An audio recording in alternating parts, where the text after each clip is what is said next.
आज और कल में टॉपिक समाप्त कर लेंगे, ठीक है। जरा ध्यान सुनिएगा बच्चों, ये जो एल्केन है ना, एल्केन, इसको पैराफिन भी बोलते थे पहले के समय में, इसका दूसरा नाम पैराफिन था। ये ग्रीक भाषा का शब्द है और इसका मतलब होता है अनरिएक्टिंग। अनरिएक्टिंग मतलब जो रिएक्शन ना करता। ये बिल्कुल इनर्ट है। इनर्ट क्यों? आपको बताया था ना मैंने कि पूरी ऑर्गेनिक केमिस्ट्री में ईथर और एल्केन एक ऐसा ना जो किसी से रिएक्शन नहीं करता। ईथर तो बेचारा थोड़ा मोड़ा एसिडिक मीडियम में ड्यू टू प्रोटोनेशन रिएक्शन कर भी लेता है, लेकिन एल्केन तो रिएक्शन करता ही नहीं है। क्या है? एसिडिक मीडियम लो, बेसिक मीडियम लो, रिड्यूसिंग एजेंट लो, ऑक्सीडाइजिंग एजेंट लो, कुछ भी ले लो, यह रिएक्शन करता ही नहीं है।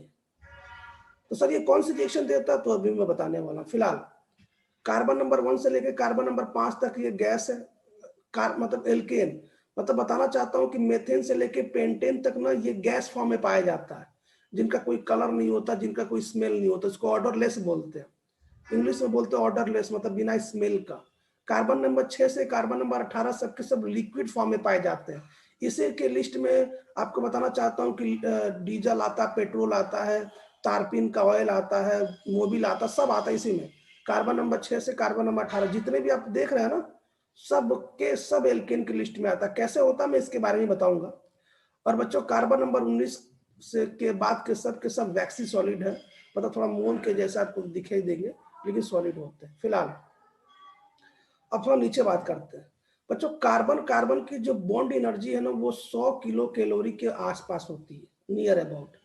कार्बन कार्बन देखो, कहीं भी कार्बन कार्बन की बॉन्ड एनर्जी, मतलब अगर आपको इसको तोड़ना है एल्केन के बॉन्ड को, तो आपको near about 100 kilo calorie bond energy देनी पड़ेगी। लेकिन ये जो कार्बन हाइड्रोजन की बॉन्ड एनर्जी है ना, ये वेरी करती है, बदलती रहती है। कैसे बदलती रहती है? ये 92 से ना 104 किलो कैलोरी तक बदल सकती है। सर ये कौन सी बात है? मैं आपको बताना चाहता हूँ कि यदि आपने मान लीजिए कि नॉर्मल लिया, ये देखिए नॉर्मल है ना, सामान्य सा लिए, देखो मान लीजिए आपने मेथेन ले लिया, मेथेन, तो मेथेन में भी तो कार्बन हाइड्रोजन के बीच में ये बॉन्ड है। तो जब आप इसको तोड़ेंगे तो इसका फ्री रेडिकल ऐसे बनेगा। भाई ये फ्री रेडिकल बहुत ज्यादा स्टेबल है नहीं, तो इसके बीच में जो बॉन्ड एनर्जी है ना, वो बच्चों आपका 104 किलो कैलोरी होता है। ये जो बॉन्ड एनर्जी है 104 किलो कैलोरी होता है। बात समझ में आ रही क्या बताना चाहता हूँ?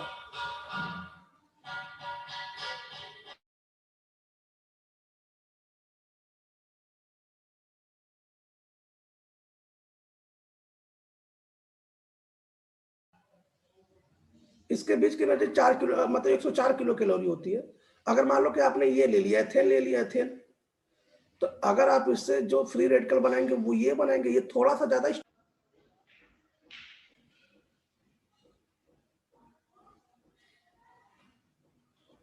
दोबारा मैं फिर से ऐड कर लेता हूँ, मतलब स्क्रीन शेयर कर रहा हूँ।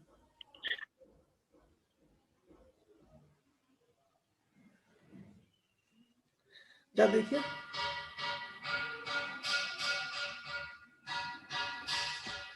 आगे देखते हैं। तो बच्चे ये देखो जरा, ये आपका, ये जो मैं आपसे पूछना चाहता हूँ, जैसे मान लीजिए कि हमारे पास मिथाइल फ्री रेडिकल है, 1 डिग्री मिथाइल फ्री रेडिकल है, 2 डिग्री मिथाइल फ्री रेडिकल है और 3rd डिग्री फ्री रेडिकल है। तो सबसे ज्यादा स्टेबल कौन सा है? एक बार फिर शेयर किया मैंने, जरा देखो। जैसे आपके मन में प्रश्न आएगा कि सर कार्बन कार्बन की जो बॉन्ड एनर्जी है वो 100 किलो कैलोरी है, लेकिन कार्बन हाइड्रोजन की बॉन्ड एनर्जी 92 से 104 कैसे वेरी होती है, कैसे चेंज होती है? तो मैं बताना चाहता हूँ कि जब ये हाइड्रोजन जब ये टूटता है ना, तो कार्बन फ्री रेडिकल बनाता है। तो कार्बन फ्री रेडिकल की स्टेबिलिटी के आधार पर ना इनकी बॉन्ड एनर्जी चेंज होती रहती है। कैसे? अगर आप नॉर्मल फ्री रेडिकल बनाएंगे तो इसकी बॉन्ड एनर्जी सबसे हाई मतलब 104 होती है। यदि आप 1 डिग्री वाला बनाएंगे तो इसकी जो 100 के आसपास होती है। यदि 2 डिग्री बनाएंगे, चूंकि स्टेबल है, तो इसका मात्र 95 होता है। लेकिन मान लीजिए कि यदि आपने 3rd डिग्री बनाया तो ये 92 होता है। तो मैं आपको जैसे ये बता देता हूँ कि जैसे कार्बन हाइड्रोजन की जो बॉन्ड एनर्जी है वेरी करता रहता है। कहाँ से कहाँ तक? ये 92 से 104 तक किलो कैलोरी तक वेरी करता है। क्यों करता रहता है? ये तो बनने वाला फ्री रेडिकल की स्टेबिलिटी पे डिपेंड करता है। जो जितना ज्यादा स्टेबल होगा उसकी बॉन्ड एनर्जी उतनी ही कम होगी। तो ये बात याद रखिएगा, ये ध्यान रखिएगा, ठीक है। आगे देखते हैं chemical reaction of alkene.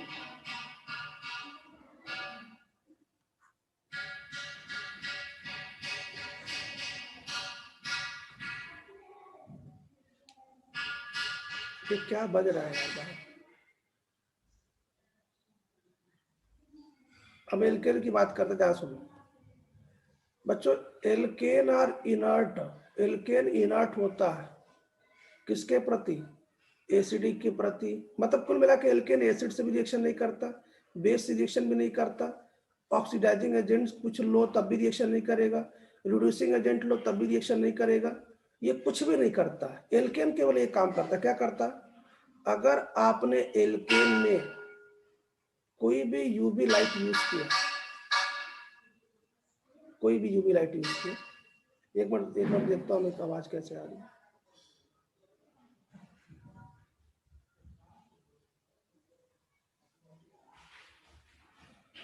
Alkene में आपने कोई भी यूवी लाइट यूज किया, आपको पता है ना यूवी लाइट क्या करता है?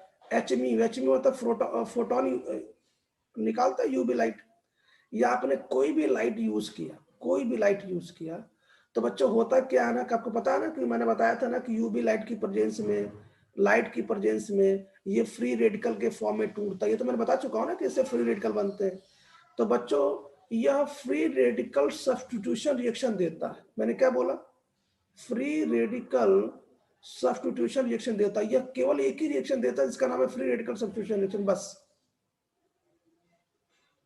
फ्री रेडिकल सब्स्टिट्यूशन रिएक्शन मतलब फ्री रेडिकल बनेगा, कोई दूसरा इसको हटा लेगा, प्रोडक्ट बनाएगा।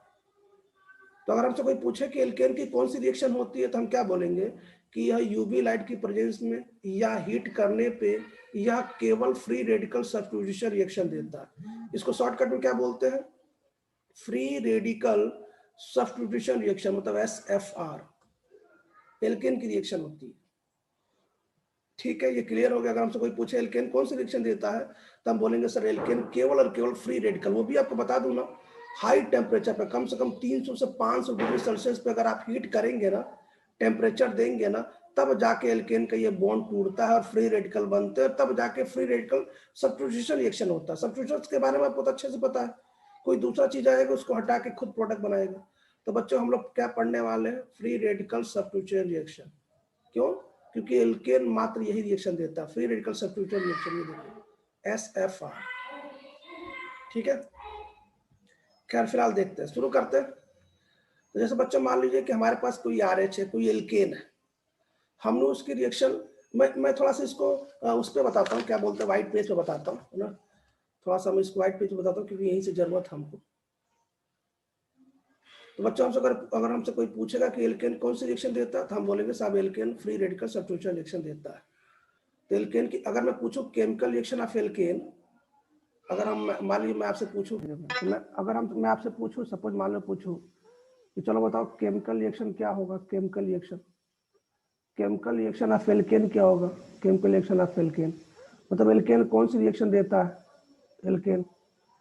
तो हम क्या बोलेंगे साहब एल्केन तो इनर्ट है, एल्केन तो वैसे कोई रिएक्शन नहीं देता। लेकिन यदि इसी एल्केन की रिएक्शन किसी HMU के साथ कराएं या यूवी लाइट के साथ कराएं, खूब टेम्परेचर दे दें, तब जाके ये फ्री रेडिकल सब्स्टिट्यूशन रिएक्शन देता है, फ्री रेडिकल सब्स्टिट्यूशन रिएक्शन देता है। तो हम लोग ये पढ़ने वाले, हम लोग क्या पढ़ने वाले हैं? हम लोग पढ़ने वाले हैं फ्री रेडिकल सब्स्टिट्यूशन रिएक्शन। अभी क्या होता है इसके बारे में बता रहा हूं मैं, क्या देखो, free radical substitution reaction, free radical substitution reaction. अभी क्या होता जरा ये भी देख लो। लेकिन याद रखिएगा एल्केन की यही रिएक्शन होती है, alkane free radical substitution reaction करता है, एल्केन। जरा आगे देखते हैं। अब होता क्या बच्चों, जरा देखो, जैसे मान लीजिए कि हमारे पास कोई एल्केन है, ठीक है, और इस एल्केन की रिएक्शन मैंने X2 से कराया। बच्चों ये रिएक्शन मैं आपको बताना चाहता हूँ कि आपने बचपन में ये रिएक्शन पढ़ा है, 9 से लेकर 10th में आपको ये रिएक्शन पढ़ाया गया। कैसे, जरा देखो। मान लीजिए कि आपने यहाँ पे यूवी लाइट लिया, यूवी लाइट लिया, तो अगर आपने फिजिक्स पढ़ा होगा तो फिजिक्स में क्या बोलते हैं, यूवी लाइट क्या करेगा, HMU देगा, HMU मतलब फोटोन देगा। क्यों? HMU मतलब फोटोन, फोटोन के पैकेट देता ना, HMU फोटोन। या मान लीजिए कि अगर आपने हीट भी कर दी, हीट मतलब टेम्परेचर बहुत हाई कर दिया, तो होता क्या ना कि यहाँ से एक एक्स जाता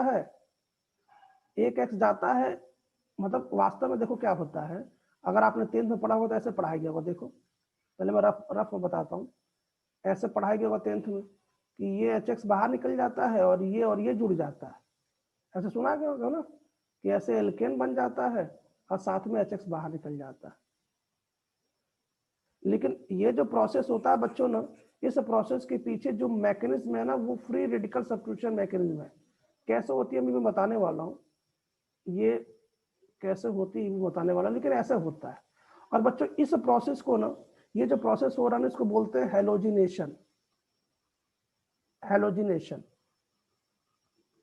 हेलोजिनेशन मतलब, हेलोजिनेशन का मतलब होता है एल्केन के एच को यदि कोई हेलोजन फैमिली लेके चला जाए ऐसे और खुद जुड़ के प्रोडक्ट बना ले, तो इसको बोलते हैं हेलोजिनेशन। अब जरा ध्यान सुनिएगा, बिल्कुल ध्यान सुनिएगा। जेम्स पटेल जरा सामने आएगा, जेम्स पटेल को।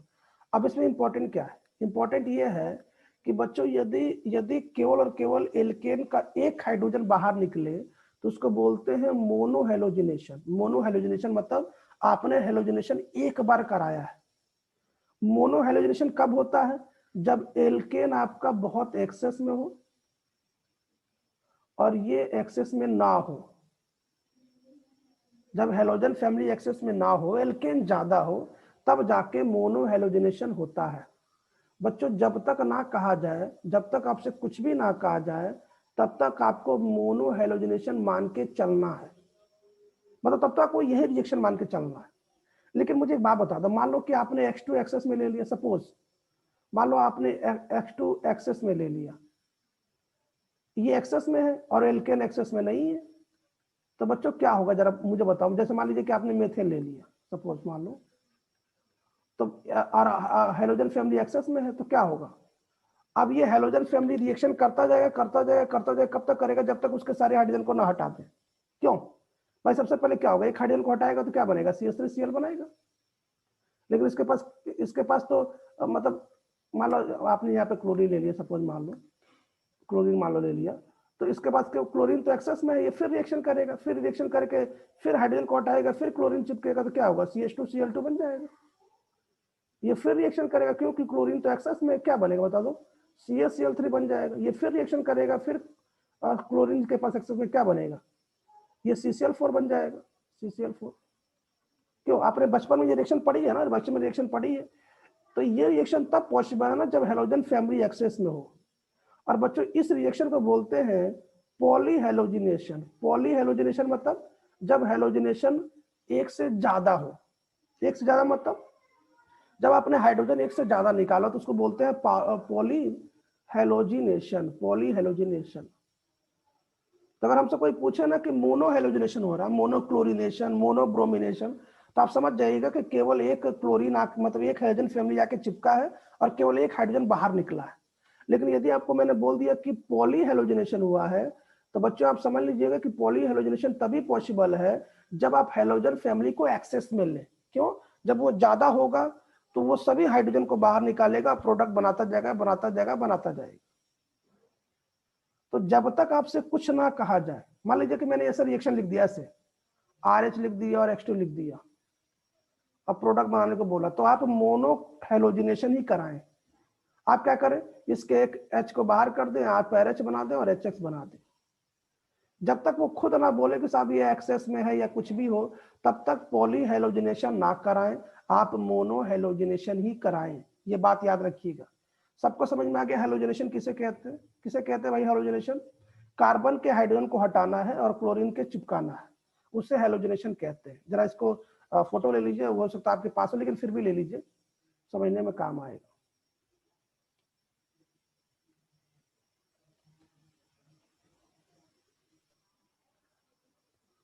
मैकेनिज्म शुरू करते हैं साहब। मैकेनिज्म जरा इसका मैकेनिज्म देखिएगा, ध्यान सुनिएगा। इसके मैकेनिज्म 4 स्टेप में होता है, 4 स्टेप में, है ना? इसके मैकेनिज्म 4 स्टेप में होता है। बिल्कुल ध्यान से देखिएगा ना, ध्यान से प्लीज रिक्वेस्ट कर रहा हूँ। 4 स्टेप में होता है। देखो बच्चों सबसे पहले क्या होता है, सबसे पहले इसको बोलते हैं, पहला जो स्टेप है ना, स्टेप फर्स्ट, मतलब 4 स्टेप तो 3 ही है, मतलब 4 मतलब रिएक्शन में इसकी रिएक्शन मतलब मैकेनिज्म होती है। सबसे पहले को बोलते हैं chain initiation state.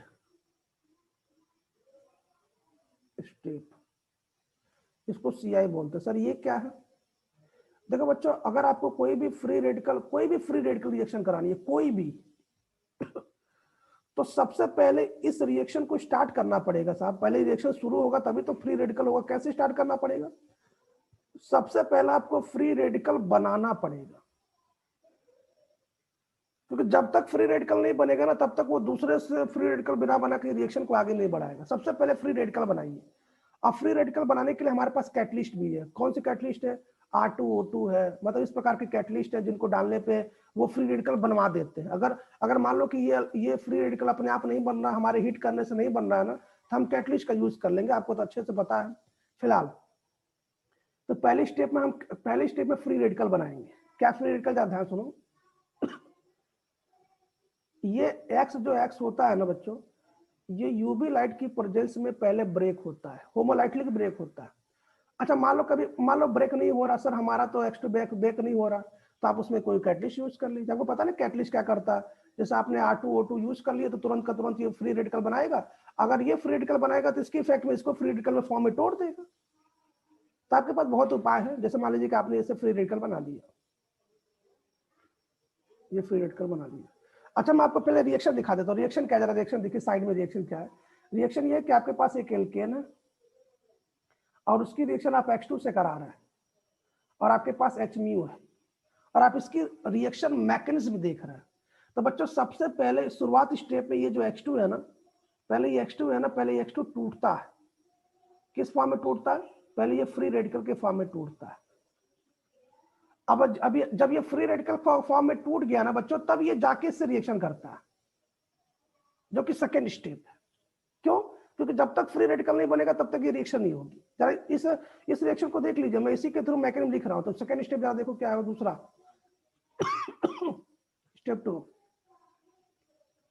Step to में क्या है? इसको बोलते हैं चेन। ये तो आपके चेन प्रोपैगेशन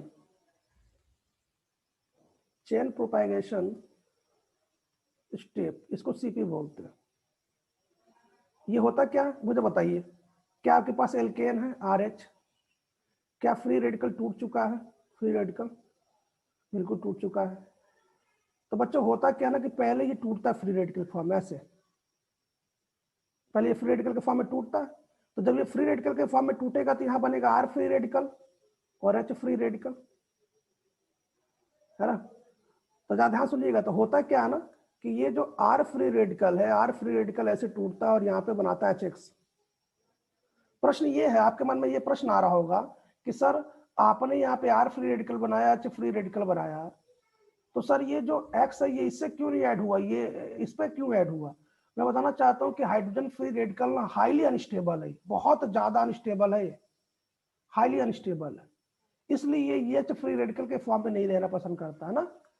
तो ये माना ये मेरा फ्री रेडिकल बन गया बच्चों, और ये हमारा इंटरमीडिएट, और ये रिएक्शन हमारा RDS में होता है। RDS मतलब ये रिएक्शन स्लो स्टेप। इसका मतलब ये हुआ ना कि अगर किसी का फ्री रेडिकल जितना ज्यादा स्टेबल होगा उसका हेलोजनेशन उतना ही फास्ट होगा। भाई हम हेलोजनेशन नहीं करा रहे, तो इंटरमीडिएट में जो प्रोडक्ट बनता है उसी पर रिएक्शन की रेट डिपेंड करती है। तो इंटरमीडिएट में हमारा फ्री रेडिकल बना, फ्री रेडिकल जितना ज्यादा स्टेबल होगा उतना ज्यादा ये काम होगा। अब आगे की स्टेप में क्या होता है? ये जो R फ्री रेडिकल है, R फ्री रेडिकल है, चूंकि हमारे कंटेनर में X2 मॉलिक्यूल पड़ा है, तो X2 के मॉलिक्यूल से ये फिर टकराता है। देखिए हम बहुत ज्यादा कुछ नहीं कर रहे हैं, एक बार फिर सुन लीजिए, बहुत कुछ नहीं कर रहे हैं। हमने सबसे पहली स्टेप में चेन स्टेट में इसको फ्री रेडिकल फॉर्म में तोड़ा, फिर दूसरे स्टेप में इसको मैंने RS से रिएक्शन कराया। इसके जो मैकेनिज्म वो बताते हैं। तो ये खुद फ्री रेडिकल के फॉर्म में टूटता है, तो चूंकि H बहुत ही ज्यादा हाईली अनस्टेबल है फ्री रेडिकल, तो ये HX बन जाता है ऐसे।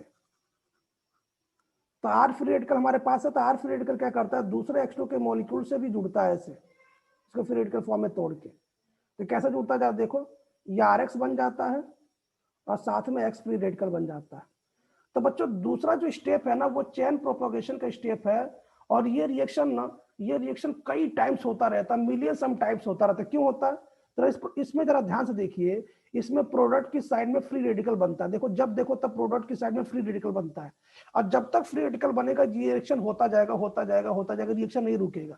और ऊपर वाली रिएक्शन में केवल और केवल हमें केवल एक बार ही जरूरत है, केवल एक बार। एक बार क्यों जरूरत है? क्योंकि एक बार फ्री रेडिकल बन गया ना तो उसके बाद रिएक्शन स्टार्ट हो जाएगा, हमें टेंशन लेने की जरूरत नहीं है। और ये बीच वाली जो रिएक्शन है ये कई बार होता रहता है, मिलियन सम टाइम्स होता रहता है, million some times are free radical इस पर अटैक करके आर एक्स ऐसे करके बनता रहता है और ये रिएक्शन होता रहता है। ये जो बीच वाली टाइम्स है ये मिलियन सम टाइम्स होता रहता है, मिलियन सम टाइम्स, मतलब ये रिएक्शन चलता रहता है। और स्टेप थर्ड क्या है साहब? स्टेप थर्ड ये कि मान लीजिए कि आप इस रिएक्शन को रोकना चाहते हैं, तो ये रिएक्शन तब रोकेगा या तो आप किसी स्कैवेंजर को डाल दें, किसी पॉइजन को डाल दें, है ना, क्यूनिलीन को डाल दें, किसी को डाल दें, या आप क्या करें ना, दो फ्री रेडिकल को आपस में चिपका दें। भाई अगर आपने फ्री रेडिकल बनना बंद करवा दिया तो रिएक्शन रुक जाएगा। तो उसको बोलते हैं लास्ट वाले को chain terminating step. Chain terminating मतलब आपको इस रिएक्शन को रोकना चाहता है, इस चेन को रोकना चाहते हैं। Chain termination, chain termination step, chain termination step को बोलते हैं सीटी। और ये रिएक्शन कब रुकेगा? सुनो, ये रिएक्शन तब रुकेगा बच्चों, ध्यान सुनिएगा, इसको मैं फोर्थ रिएक्शन बोल रहा हूँ। ये रिएक्शन तब रुकेगा जब आर फ्री रेडिकल मान लो जो हमारे कंटेनर में है और एक्स फ्री रेडिकल जो हमारे कंटेनर में ये आपस में जुड़ जाए, आर एक्स बन जाए, या हमारे पास आर फ्री रेडिकल और आर फ्री रेडिकल खुद आपस में जुड़ जाए, आर आर बन जाए, या हमारे पास जो कंटेनर में एक्स फ्री रेडिकल है और एक्स फ्री रेडिकल ये आपस में जुड़ के एक्स एक्स बन जाए। कुल मिला के आपस में फ्री रेडिकल मिलके इस प्रकार के प्रोडक्ट बना ले। तो जब कंटेनर में हमारे फ्री रेडिकल नहीं रहेगा तो इस रिएक्शन रुक जाएगा, तो इसी को बोलते हैं चेन टर्मिनेशन स्टेप। तो बच्चों 4 स्टेप में इस रिएक्शन होती है। पहला क्या है? सबसे पहले चेन टूटता है, चेन टूटेगा तो फ्री रेडिकल बनेगा जिससे रिएक्शन शुरू होगा, इसको चेन इनिशियल स्टेप कहते हैं। और ये केवल एक ही बार जरूरत है, एक बार फ्री रेडिकल बन गया काम चालू। दूसरी स्टेप क्या है? चेन प्रोपोगेशन स्टेप क्या है कि इसमें हर बार प्रोडक्ट की साइड में फ्री रेडिकल बनेगा और रिएक्शन मिलियंस ऑफ टाइम्स ऐसे चलता जाएगा। तीसरा क्या, यदि आप इस रिएक्शन को रोकना चाहते हैं तो या तो आपके कोई स्क्वेंजर डाल दीजिए, कोई पॉइजन डाल दीजिए, या तो कोई दोनों फ्री रेडिकल को आपस में रिएक्शन कर ले। तो आपस में रिएक्शन करेगा तो फ्री रेडिकल बनना बंद हो जाएगा, जब बंद हो जाएगा तो रिएक्शन रुक जाएगा। तो बस बच्चों ये इसकी रिएक्शन मैकेनिज्म है और इसी के थ्रू हमारा जो प्रोडक्ट है वो बनता है, जो भी प्रोडक्ट बनता है। तो मैं चाहता हूं कि आप इसको याद रखेंगे, चेन इनिशियल स्टेप जो कि एक ही बार जरूरत है, चेन प्रोपोगेशन स्टेप जिसमें प्रोडक्ट में बार बार फ्री रेडिकल बनता है, यही आरडीएस है। आरडीएस में आपका इंटरमीडिएट में फ्री रेडिकल बनता है, रिएक्शन की रेट इसी पे डिपेंड करती है। और लास्ट में चेन टर्मिनेटिंग स्टेप जो कि रिएक्शन को रोकने में काम आता है। तो बीच वाला स्टेप जो मिलियन सम टाइप्स होता रहता है। खैर आगे देखते हैं, आप इसकी चाहे तो स्क्रीनशॉट ले सकते हैं, स्क्रीनशॉट ले भी लीजिए, चाहे तो क्या ले लीजिए स्क्रीनशॉट। जो बच्चे एक एक करके शुरू करते हैं ना, ज्यादा ध्यान देखिए ना, एक एक करके स्टार्ट करते हैं। इसके बाद जो ग्राफ है ना, जरा मेरी बात ध्यान सुनिएगा, इसके बाद मैं ग्राफ शुरू कर रहा हूँ, इसको हटा रहा हूँ मैं, ठीक है। इसके बाद ग्राफ शुरू कर रहा हूँ, इसको हटा रहा हूँ मैं। बच्चों पहले ग्राफ जरा ध्यान देखिए ना, आपको ग्राफ में हो सकता है दिक्कत आ जाए, इसलिए ग्राफ ध्यान देखिएगा। तो मैं आपको पोटेंशियल एनर्जी का ग्राफ ना सबसे पहले स्टेप नंबर फर्स्ट का दिखाऊंगा, फिर स्टेप नंबर 2 का दिखाऊंगा और फिर स्टेप नंबर 3 का दिखाऊंगा। एक बार फिर मैं बता दूं बच्चों, हम लोग यहाँ पे हेलोजिनेशन करा रहे हैं। हेलोजिनेशन मतलब क्लोरीनेशन, फ्लोरीनेशन, ब्रोमिनेशन, आयोडीनेशन। एक बार फिर सुनिए, हमारे पास कोई एल्केन है, हम इसकी रिएक्शन Cl2 से कराएंगे तो क्लोरीन इसको लेकर चला जाएगा, खुद प्रोडक्ट बना देगा ऐसे, इसको बोलेंगे क्लोरीनेशन। अगर ब्रोमीन होगा तो ब्रोमिनेशन, अगर फ्लोरीन होगा तो फ्लोरीनेशन, अगर आयोडीन होगा तो आयोडीनेशन।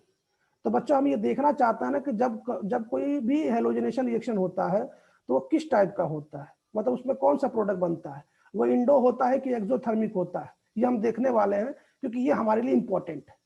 तो सबसे पहले हम लोग इसका पोटेंशियल एनर्जी डायग्राम देखते हैं। मैं यहाँ पे लिख रहा हूँ potential energy diagram, step number first का है ना, स्टेप नंबर फर्स्ट का। तो बच्चों जरा मुझे एक बात बताइए, अगर मैं आपसे क्वेश्चन पूछूं, अगर मैं आप ही से क्वेश्चन पूछूं कि आप रिएक्टेंट देखिए, प्रोडक्ट देखिए। बच्चों जैसे मान लीजिए कि रिएक्टेंट में ये है और प्रोडक्ट में ये है।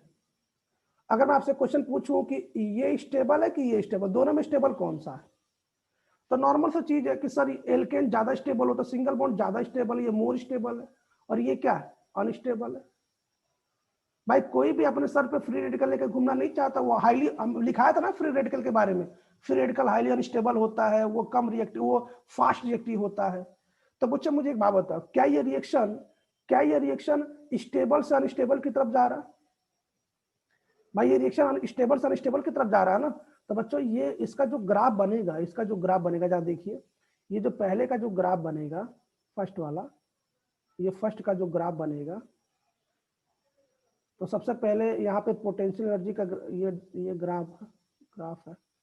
दूसरी चीज ये रिएक्शन कोऑर्डिनेट है, ठीक है। इसमें होगा क्या, इसमें यहाँ से रिएक्शन चालू होगा, यहाँ से ऐसा रिएक्शन चालू होकर यहाँ रुक जाएगा। ये क्या है साहब, पहला वाला स्टेप है, जो भी आपने लिया है एक्स और एक्स, और ये क्या है, यहाँ रुक जाएगा, मतलब यहाँ पे एक्स फ्री रेडिकल और एक्स फ्री रेडिकल बन जाएगा। और इतने पोर्शन क्या कहते हैं आपको पता ही होगा, इतने पोर्शन को एक्टिवेशन एनर्जी कहते हैं, E1 कह देता है, E1। सर ये ग्राफ इतना ही क्यों बना, क्योंकि ये स्टेबल से अनस्टेबल की तरफ जा रहा है, इसलिए ग्राफ इतना ही बनेगा। ये याद रखिएगा, ये चेन इनिशियल स्टेप का ग्राफ है, ये केवल इतना ही ग्राफ होगा। क्यों, क्या ग्राफ होगा कि सबसे पहले ये टूटेगा, ये फ्री रेडिकल बन जाएगा, ये हाईली अनस्टेबल है, इसलिए सबसे पीक पे ये ग्राफ रहेगा, इतना ही, ठीक है। ये पहले का ग्राफ है,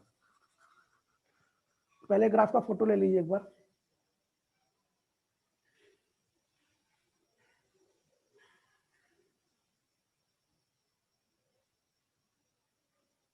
ये पहले ग्राफ है ना बच्चों। दूसरा देखते हैं ना, इसको हटा रहा हूं, सेकेंड देखते हैं। सेकेंड दूसरा क्या मुझे बताओ, दूसरा क्या आपने बताया, मैंने दूसरा ये बताया कि इसके बाद हमारे पास RH जो एल्केन होता है, उस एल्केन से ये फ्री रेडिकल रिएक्शन करता है, ये रिएक्शन क्या होता है, RDS होता है, स्लो स्टेप रहता है, और इस रिएक्शन में एक फ्री रेडिकल बनता है और साथ में HX होता है। ये सेकेंड स्टेप होता है, ये सेकेंड स्टेप, जरा देखिएगा ध्यान से, इसको हटा रहा हूं मैं। अब इस रिएक्शन को ध्यान से देखिए बच्चों, मैं इसके लिए ग्राफ बनाने जा रहा हूं ना, इसके लिए ग्राफ बनाने जा रहा हूं। तो ग्राफ में जरा बता दो क्या है ये ग्राफ में। ये नीचे वाला है RH। अच्छा, आपको ग्राफ पढ़ने तो आता है ना, एक्सोथर्मिक इंडोथर्मिक ग्राफ, ये तो आपको आता नहीं, तो मैं सिखा चुका हूं ना ग्राफ कैसे, जरा मुझे बता दो। अगर ग्राफ ये वाला पोर्शन नीचे हो, ये पोर्शन ऊपर, ये नीचे पोर्शन हो, तो बताओ क्या होता है, एक्सोथर्मिक इंडोथर्मिक? एक्सोथर्मिक। ये ग्राफ एक्सोथर्मिक का होता है। और अगर ऐसे ग्राफ बना दो, ऐसे ग्राफ बना दो, ऐसे ये थोड़ा सा ऊपर ही रहेगा, तो ये ग्राफ कौन सा होता है, एंडोथर्मिक। इंडोथर्मिक। ये तो बता चुका हूँ ना, एक्सोथर्मिक इंडोथर्मिक ग्राफ बता चुका हूँ मैं, कि अगर ये रिएक्टेंट यहाँ प्रोडक्ट थोड़ा नीचे चला जाए, प्रोडक्ट स्टेबल हो गया, इसका मतलब एनर्जी रिलीज हुई, तो एक्सोथर्मिक है। और बेचारा प्रोडक्ट ऊपर रहा होगा, रिएक्टेंट नीचे रहा होगा, तो इंडोथर्मिक है। तो ये ग्राफ आपको पढ़ने आता है। तो बच्चों इसका जो ग्राफ है, जरा ध्यान सुनिए, इसका जो ग्राफ है ना, ऐसे बना देता हूँ, ऐसे ग्राफ बना दिया मैंने। अच्छा, ये जो भी चीज बता रहा हूँ ये सब प्रैक्टिकली, ये सब देखा गया, उसके बाद ही ग्राफ बनाया गया ना। तो बच्चों ये रहा आपका, ये आपका RH और एक्स फ्री रेडिकल है ना। और ये जो आपका प्रोडक्ट बना है, ये R फ्री रेडिकल बना और ये HX बना है। अब जरा जरा ध्यान देने की बात जरा सुनिए, ध्यान, सबसे इंपॉर्टेंट बात क्या है कि बच्चों इस रिएक्शन में ये जो आप देख रहे हैं ना, ये जो ग्राफ है, ये ग्राफ आपका एक्सोथर्मिक का है, एक्सोथर्मिक का। और ये ग्राफ तभी पॉसिबल है ना, जब हैलोजन फैमिली आपका या तो फ्लोरीन हो या तो क्लोरीन हो। इसका मतलब फ्लोरीनेशन और क्लोरीनेशन हमेशा ना एक्सोथर्मिक होता है। एक्सोथर्मिक मतलब मान लीजिए कि आपने यहाँ पे फ्लोरीनेशन कराया, क्लोरीनेशन कराया, तो गारंटी एक्सोथर्मिक ही होगा। लेकिन बच्चों जरा आगे देखिए ग्राफ, ये ग्राफ जरा देखिए, यहाँ से मान लो कि इस ग्राफ को मैं अगर यहाँ से ऐसे चेंज कर दूं, यहाँ से मान लो यहाँ से ये ग्राफ अगर मैं ऐसे बनाया होता, यहाँ तक बनाया होता ये ग्राफ ऐसे, तो बच्चों ये ग्राफ किसका होता, ये एंडोथर्मिक का होता, एंडोथर्मिक। तो ये एंडोथर्मिक कौन सा शो करता है, ये तब हो सकता है जब आपका हैलोजन फैमिली या तो ब्रोमीन हो या तो आयोडीन हो। तो ये आपको दो बातें याद रखनी पड़ेंगी। क्या दो बातें याद रखनी पड़ेंगी? जैसे मान लीजिए कि आप कभी एल्केन से रिएक्शन आप करा रहे हैं, बीच में थोड़ा सा टॉपिक चला गया तो परेशान ना हो, मैं दोबारा शेयर कर रहा हूँ फिर से, है ना, दोबारा मैं फिर शेयर कर रहा हूँ। तो देखो जरा बच्चों कितनी इंपॉर्टेंट बात है, जरा देखो। मान लो कि आप हेलोजनेशन करा रहे हैं, किसके साथ करा रहे हैं? मान लीजिए फ्लोरीन के साथ करा रहे हैं, तो क्या होगा? ऐसे फ्लोरीन बन जाएगा, अच्छा बाहर निकल जाएगा। लेकिन बच्चों ये जो रिएक्शन होती है ना, ये एक्सोथर्मिक रिएक्शन होती है। मान लीजिए आप क्लोरीन से करा रहे हैं, तो ये भी रिएक्शन कौन सी होती है? ये भी एक्सोथर्मिक होती है। लेकिन मान लीजिए कि आपने ब्रोमीन ले लिया या आयोडीन ले लिया, तो बच्चों ये रिएक्शन इंडोथर्मिक होती है। वास्तव में ऐसा प्रैक्टिकली ऐसा देखा गया कि ये रिएक्शन इंडोथर्मिक होती है। आप देख रहे हैं ना कि आप हेलोजिनेशन ही करा रहे हैं। हेलोजिनेशन मतलब फ्लोरिनेशन, क्लोरिनेशन, ब्रोमिनेशन, आयोडीनेशन। लेकिन ऊपर का दो आपका एक्सोथर्मिक रिएक्शन है, नीचे के दो आपके इंडोथर्मिक है। मतलब ऊपर के दो रिएक्शन में एनर्जी रिलीज होगी और नीचे वाले में एनर्जी आपका एब्जॉर्ब होगी। अच्छा बच्चे एक बात और बता दूं कि अगर कोई रिएक्शन एक्सोथर्मिक है, सपोज अगर कोई रिएक्शन एक्सोथर्मिक है ना, तो बच्चों उसके लिए ना तो बच्चों मैंने क्या बोला, जरा मेरी बात सुनिए। मान लीजिए कोई रिएक्शन एक्सोथर्मिक रिएक्शन, तो बच्चों एक्सोथर्मिक रिएक्शन के लिए आपको किसी प्रकार का कोई कष्ट नहीं करना। आप रिएक्टेंट लीजिए, अपने आप प्रोडक्ट बनेगा, किसी प्रकार की कोई प्रॉब्लम नहीं है। प्रॉब्लम कब होती है? प्रॉब्लम तब होती है जब वो रिएक्शन कौन सी है? इंडोथर्मिक रिएक्शन है। क्यों प्रॉब्लम होती है? क्योंकि इंडोथर्मिक रिएक्शन के लिए टेम्परेचर दिया जाता है, उसके लिए पूरा प्रयास किया जाता है, मतलब जो भी प्रोसेस किया जाता है। लेकिन एक्सोथर्मिक रिएक्शन नेचुरली पाया जाता है, उसको लिए कोई प्रयास करने की जरूरत नहीं, क्योंकि रिएक्शन अपने आप हो जाएगी। बात समझ में आ रही है? इंडोथर्मिक रिएक्शन के लिए टेम्परेचर देना लेना या जो भी प्रोसेस है करना पड़ता है। एक्सोथर्मिक रिएक्शन तो आराम से हो जाएगी, कोई दिक्कत नहीं है ना। तो बच्चों ये बहुत इंपॉर्टेंट लाइन है। क्या इंपॉर्टेंट लाइन है? कि जब भी कभी आप हेलोजनेशन कराएंगे तो फ्लोरिनेशन, क्लोरिनेशन एक्सोथर्मिक रिएक्शन होती है, लेकिन ब्रोमिनेशन, आयोडीन हमेशा इंडोथर्मिक रिएक्शन होती है। जरा इस बात को जरा इसकी फोटो ले ले यार।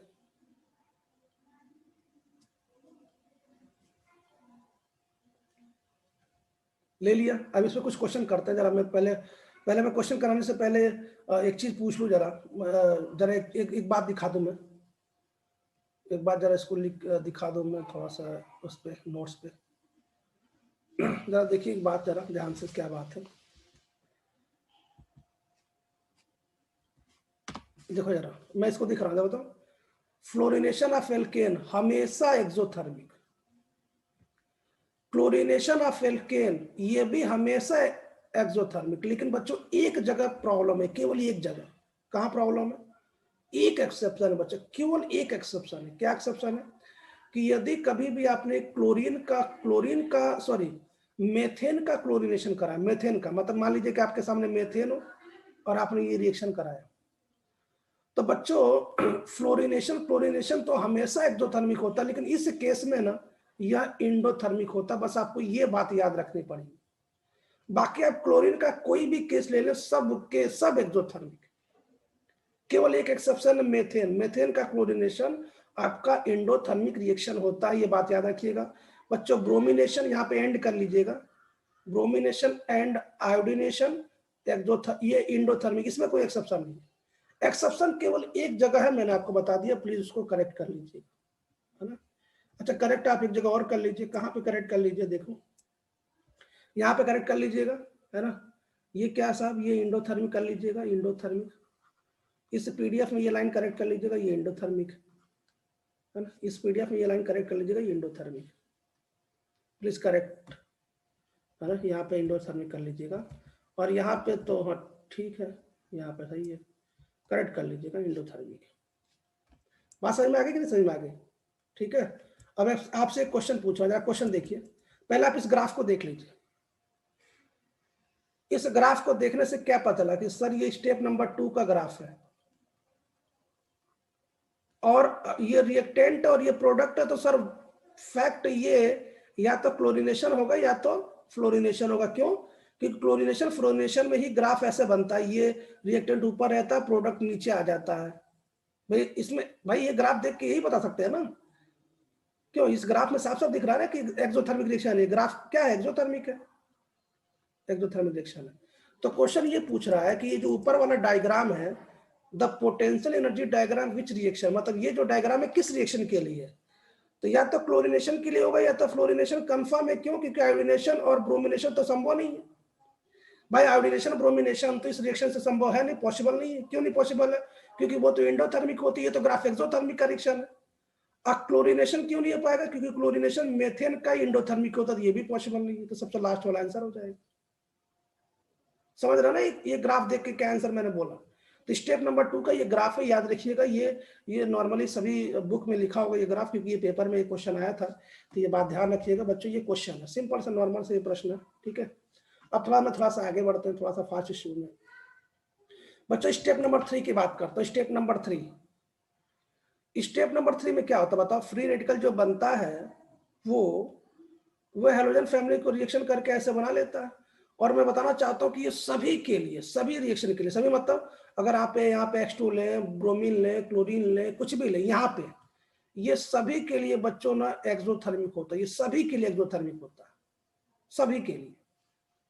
इसका मतलब क्या हो जाता है, मेरी बात समझिए। इसका मतलब ये हुआ ना कि जैसे मान लीजिए कि आपको ऐसे कभी दिखाई दे, ऐसे RH+, ये जो एक्स फ्री रेडिकल जो स्टेप नंबर 1 बना है ऐसे दिखाई दे। मान लीजिए कि आप इसको ऐसे सॉरी ये HX जोड़ रहे हैं ऐसे, और ये फ्री रेडिकल ऐसे बना रहे हैं। तो इस ग्राफ के लिए ना फ्लोरिनेशन क्लोरिनेशन एक्सोथर्मिक, बाकी ब्रोमिनेशन ये और आयोडिनेशन ये इंडोथर्मिक। केवल फ्लोरीन के बारे में क्लोरीन के बारे में कंफर्म रहिएगा कि मेथेन में वो इंडोथर्मिक होता है। बाकी जो तीसरा जो ग्राफ है ना, जब फ्री रेडिकल बनने के बाद जो H2 से मॉलिक्यूल से रिएक्शन करके RX और ये बनाता है बच्चों, ये सभी के लिए एक्सोथर्मिक होता है। हाँ बस इतना है कि जो फ्लोरीन है उसके लिए थोड़ा सा ज्यादा हाईली एक्सोथर्मिक होता है। क्यों? क्योंकि आपको भी पता है फ्लोरीन ज्यादा बहुत ज्यादा रिएक्टिव है, बहुत ज्यादा इलेक्ट्रोनेगेटिव। क्लोरीन का थोड़ा कम होता है, ब्रोमीन का और कम, और आयोडीन के लिए डेल्टा H की वैल्यू और कम होती है। समझ रहा है कि नहीं समझ रहा है? डेल्टा H मतलब ये जो डेल्टा H की वैल्यू है फ्लोरीन के लिए सबसे ज्यादा, तो फ्लोरीन का हाईली एक्सोथर्मिक रिएक्शन होती है। खैर अब बच्चों रिएक्शन नंबर 4 क्या है मुझे बता दो। रिएक्शन नंबर 4 क्या है? रिएक्शन नंबर 4 तीन रिएक्शन है, एक्स और एक्स आपस में मिल जाए, आर और एक्स आपस में मिल जाए। तीनों के लिए बताना, तीनों के लिए सेम ग्राफ है ना, तीनों के लिए सेम ग्राफ है। तो बच्चों ये अनस्टेबल से किधर की तरफ जा रहा है? स्टेबल की तरफ जा रहा है, तो ये ग्राफ ऐसा बन जाता है केवल। देख रहा ना? तो साहब ये हेलोजिनेशन का पूरा ग्राफ है, ये बहुत इंपॉर्टेंट था। मैंने आपको पूरा डेप्थ में बता दिया कि 4 टाइप की रिएक्शन है, इसमें 3 ग्राफ बनता है। आपको मैंने तीनों ग्राफ, सॉरी चारों ग्राफ मैंने आपको बना के दिखा दिया, है ना। कृपया ये बात याद रखिएगा, ध्यान रखिएगा, इसको याद जरूर कर लीजिएगा। अब जरा मेरी बात सुनो। अगर मैं आपको रेट ऑफ रिएक्शन की बात करूं, तो फ्लोरीन की रिएक्शन सबसे फास्ट होती है, क्लोरीन की रिएक्शन फास्ट होती है, ब्रोमीन की थोड़ी स्लो होती है, और आयोडीन की बहुत स्लो होती है। अब इसका रीजन क्या है? इसका रीजन है बॉन्ड एनर्जी। बच्चों यदि आपको पी ब्लॉक याद हो, मैंने बताया था और मैंने बताया था कि जो बॉन्ड एनर्जी का ऑर्डर है वो हैलोजन फैमिली में एक्सेप्शन ही महा एक्सेप्शन, आपको याद रखना पड़ेगा। अगर आपको याद हो बॉन्ड एनर्जी का समझते हैं ना, बॉन्ड एनर्जी मतलब जैसे मान लो ए और बी है, इसके बीच के बॉन्ड को तोड़ना है, तो जिसकी बॉन्ड एनर्जी जिस प्रकार की होगी उसी प्रकार से उसका रेट डिसाइड होगा। कैसे रेट डिसाइड होगा? देखो नियम के अनुसार फ्लोरीन का सबसे ज्यादा होना चाहिए। क्यों? क्योंकि दोनों पास पास में है, ऑर्बिटल छोटा है, तो इसके बॉन्ड को तोड़ने के लिए आपको ज्यादा एनर्जी देनी पड़ेगी। ये कंसेप्ट हमने पी ब्लॉक में पढ़ा था। लेकिन याद करिए, मैंने बताया था कि जब भी कभी बॉन्ड एनर्जी का ऑर्डर आए तो याद रखिएगा बॉन्ड एनर्जी क्लोरीन का सबसे ज्यादा होता है, उसके बाद ब्रोमीन का होता है, और बच्चों फ्लोरीन का तीसरे नंबर पे आता है, और आयोडीन का 4th नंबर पे आता है। ये पी ब्लॉक में मैंने बताया था। पी ब्लॉक में हैलोजन फैमिली का बॉन्ड ऑर्डर, मतलब आप समझिए, जैसे मान लीजिए कि आपको क्लोरीन क्लोरीन का बॉन्ड तोड़ना है, आपको ब्रोमीन ब्रोमीन का बॉन्ड तोड़ना है, आपको फ्लोरीन फ्लोरीन का बॉन्ड तोड़ना है, आपको आयोडीन आयोडीन का बॉन्ड तोड़ना है। इसी को बॉन्ड एनर्जी बोलते हैं। मैंने बोला था कि ये बहुत बड़ा एक्सेप्शन है, अभी इसका रीजन बताऊंगा। ये बहुत बड़ा एक्सेप्शन है, पी ब्लॉक में बोला था याद कर लीजिए। तो बच्चों क्लोरीन क्लोरीन की बॉन्ड एनर्जी सबसे हाई होती है उसके बाद ब्रोमीन की होती है, उसके बाद फ्लोरीन की होती है, फिर आयोडीन। दोनों की ऑलमोस्ट मतलब आस ही पास होती है। इसका 37 होता है, इसका 36 के आसपास होता है यदि ये किसी को पी ब्लॉक में याद हो तो मैं आपसे बताना चाहता हूं कि इसको याद कर लीजिएगा कि फ्लोरीन क्लोरीन ब्रोमीन आयोडीन में ऑर्डर ऐसा नहीं होता कि आप सोच रहे हैं कि फ्लोरीन का सबसे ज्यादा क्लोरीन का ऐसा नहीं होता। कृपया ये कभी गलती से मत करिएगा, ये ऑर्डर होता है, आपको इसको याद रखना पड़ेगा। फ्लोरीन तीसरे नंबर पे आता है, ठीक है। अब जरा आगे देखिए, ध्यान सुनिएगा, आप सभी से रिक्वेस्ट है ध्यान सुनिएगा। मैं इसका थोड़ा सा रीजन बताने जा रहा हूँ। थोड़ा सा मैं उसको हटा देता हूँ, मैं व्हाइट वो ले लेता हूँ, व्हाइट पे ले लेता हूँ, जिससे मैं आपकी बातें बता दूँ कि ऐसा क्यों होता है। इसका रीजन बता देता हूँ, इसका जरा रीजन बता देता हूँ। जरा हमारी बात को समझिए, मैं इसको हटा रहा हूँ ना। मैंने आपसे क्या बोला, मैंने आपसे ये बोला कि अगर आप रेट की बात करेंगे, रेट ऑफ रिएक्शन का, तो फ्लोरीन का सबसे फास्ट होगा, उसके बाद क्लोरीन, फिर ब्रोमीन, फिर आयोडीन। मैंने रेट की बात की, तो प्रश्न आपका ये है कि सर फ्लोरीन का सबसे फास्ट क्यों होगा, इसका रीजन क्या है? तो मैंने रीजन बोल दिया बॉन्ड एनर्जी, बॉन्ड एनर्जी बोल दिया रीजन। अगर मेरी बात सुनिए, मैंने क्या बोला था कि जो आप ये हेलोजनेशन करा रहे हैं, इसमें रेट ऑफ रिएक्शन की बात करूं तो रेट ऑफ रिएक्शन फ्लोरीन का सबसे फास्ट होता है, सबसे फास्ट, फिर क्लोरीन का होता है, फिर ब्रोमीन का होता है, और आयोडीन का सबसे स्लो होता है। ये मैंने बता दिया। अगर मैं इसका रीजन बोलूं, रीजन सर इसका रीजन क्या है, तो मैंने बोला इसका रीजन बॉन्ड एनर्जी से है। बॉन्ड एनर्जी कैसे, बॉन्ड एनर्जी से ही भी बता देता हूँ। बॉन्ड एनर्जी से रिलेशन बता, अगर मैं हाइड्रोजन फैमिली के बॉन्ड एनर्जी का ऑर्डर बताऊं तो सबसे ज्यादा बॉन्ड एनर्जी क्लोरीन का होता है, उसके बाद बॉन्ड एनर्जी ब्रोमीन का होता है, और फ्लोरीन का एनर्जी आयोडीन का लगभग बराबर होता है। तो सर बॉन्ड एनर्जी से कैसे पता चलेगा कि फ्लोरीन का सबसे ज्यादा है? जरा इसका रीजन समझिए, जरा रीजन समझिए। जैसे मान लीजिए कि बच्चों हमारे पास ये रिएक्शन, यही रिएक्शन है ना, इसी के लिए पूरी लड़ाई चल रही है। ये रिएक्शन मान लीजिए हमारे पास है, सॉरी आरएच, मान लीजिए ये रिएक्शन है, जरा इसे करेक्शन कर लीजिएगा, यहाँ पे आरएच लिख दिया मैंने, है ना, वहां पे मान लीजिए रिएक्शन है। तो बच्चों ये रिएक्शन कब होता है? जब ये हेलोजन फैमिली टूटे, फिर जाकर रिएक्शन करे। मैं डायरेक्ट रिएक्शन बता रहा हूँ ना, डायरेक्ट रिएक्शन बता रहा हूँ। तो ये आपस में एचएक्स बाहर निकल जाता है और ये आपस में जुड़ जाता है, मतलब कुल मिला के आरएक्स ऐसा बन जाता है, साथ में एचएक्स बन जाता है ऐसे। अब मुझे एक बात बताइए जरा, आप केमिस्ट्री का नियम तो जानते होंगे ना, केमिस्ट्री का नियम क्या है? केमिस्ट्री का नियम ये है कि पुराना बॉन्ड टूटेगा, नया बॉन्ड बनेगा। क्यों? यही केमिस्ट्री का नियम है ना भाई। अगर आपको रिएक्टेंट का बॉन्ड नहीं तोड़ेंगे तो प्रोडक्ट का बॉन्ड तो बना नहीं पाएंगे भाई, केमिस्ट्री का नियम है। इसका मतलब क्या, जरा मेरी बात सुनिए, ये जो रिएक्टेंट है ना बच्चों, ये रिएक्टेंट, ये पहले, ये जो ओल्ड बॉन्ड है, ये जो ओल्ड बॉन्ड है, ये पहले ब्रेक होगा। ब्रेक कब होगा? जब आप इसको एनर्जी देंगे। और ये बॉन्ड क्या होगा? ये बॉन्ड बनेगा। ये बॉन्ड बनेगा तो इसमें आपको एनर्जी यहाँ पे देनी पड़ेगी। एनर्जी यहाँ पे क्या पड़नी पड़ेगी? देनी पड़ती, एनर्जी देनी पड़ेगी भाई। एनर्जी देंगे तो बॉन्ड टूटेगा, और यहाँ पे बॉन्ड क्या होगा? यहाँ पे बॉन्ड बनेगा, बॉन्ड फॉर्म होगा। और जब कभी बॉन्ड फॉर्म होता है वहां पे एनर्जी रिलीज होती है, वहां पे एनर्जी खुद अपने आप निकलती है। क्यों? ये तो आप जानते हैं ना, यहाँ तो ठीक है ना, यहाँ पे एनर्जी रिलीज होती है। जहाँ सुनिए, यहाँ पे एनर्जी क्या होती है? रिलीज होती है। तो बच्चों मान लीजिए कि कोई आपको रिएक्शन कराना है, तो उस रिएक्शन का कंसेप्ट क्या है? जरा ध्यान सुनो। उस रिएक्शन का कंसेप्ट ये है कि आपको जो एनर्जी देनी पड़ी वो कम देना पड़े, लो एनर्जी देना पड़े। मतलब कम से कम एनर्जी में यदि ये बॉन्ड टूट जाए और ये जो एनर्जी रिलीज हो रही है सबसे अधिक से अधिक एनर्जी रिलीज हो, तो ऐसी रिएक्शन हमेशा फास्ट रिएक्शन होती है। और ऐसे रिएक्शन को ना एक्सोथर्मिक रिएक्शन बोला जाता है, और ये रिएक्शन हमेशा फास्ट होती है। समझ नहीं पाया यार, एक बार फिर समझो मैं क्या बताना चाहता हूँ। मान लीजिए कि आपको किसी बॉन्ड को तोड़ने के लिए आपको ज्यादा एनर्जी देनी पड़ रही है, और जो बॉन्ड बन रहा है उसमें कम एनर्जी बन रही है, तो बच्चों ये रिएक्शन एंडोथर्मिक होती है और ये रिएक्शन फास्ट नहीं होती है। लेकिन मान लो कोई बॉन्ड जल्दी से टूट जाता है, आसानी से टूट जाता है, तो कोई बॉन्ड आसानी से कब टूटेगा? जब उसके लिए एनर्जी कम लगेगी। जब उसके लिए एनर्जी कम लगेगी बच्चों, उसके लिए एनर्जी कम है, वो बॉन्ड जल्दी से टूट रहा, आप सोच के बताइए, अगर कोई बॉन्ड जल्दी से टूट रहा और बनने के बाद उसमें एनर्जी ज्यादा रिलीज हो रही है, तो ऐसे रिएक्शन की रेट फास्ट होती है और ऐसी रिएक्शन एक्सोथर्मिक रिएक्शन होती है। सही बात है यहाँ तक? तो मुझे एक बात बताइए, जैसे मान लीजिए कि, और ये कैसे डिसाइड होगा? यहाँ पे आप X2 लेंगे वैसे डिसाइड होगा। क्यों? क्योंकि देखो सभी के लिए RS तो सेम है भाई। आप हेलोजनेशन कराएं, फ्लोरिनेशन कराएं, ब्रोमिनेशन कराएं, RS तो सबके लिए सेम है। फिर डिपेंड किस पे करेगा?